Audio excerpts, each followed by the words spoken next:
তোমার খাওয়া দেখলেই আমার শান্তি। খাও খাও। এভরিওয়ান, আসসালামু আলাইকুম। তোমাদের ভাইয়া কি খাইতেছে কেউ কি বুঝতে পারলা?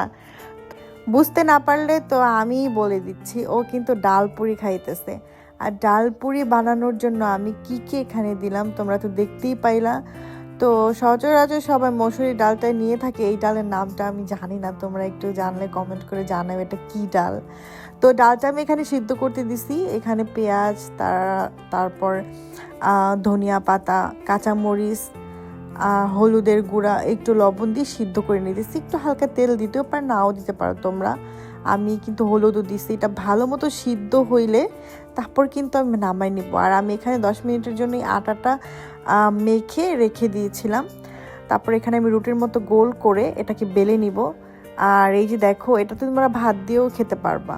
আমি যে দেখাইলাম না, এই যে ডালের এই ডাল ভর্তাটা একদম ভর্তা হয়ে গেছে। আমি একটু এমনিও খেয়ে দেখছি, মজাই হয়েছে।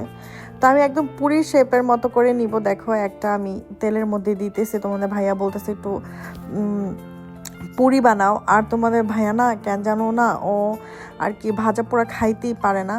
তো নাম ওর, কিন্তু খাওয়া আমার বেশি একটা।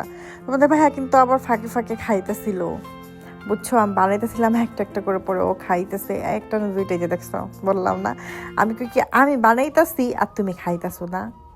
ওই একটাই দুইটাই খায়, বেশি খায় না, ভাজা পোড়ো খাইতে পারে না।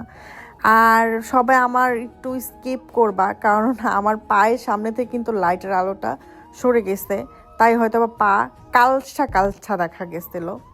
যাই হোক, এই যে দেখো আমি এখানে ভাজতেছে, তোমাদের ভাইয়া আইসা খাচ্ছে। যাই হোক, ওর জন্যই তো খাক, সমস্যা নেই, খাও।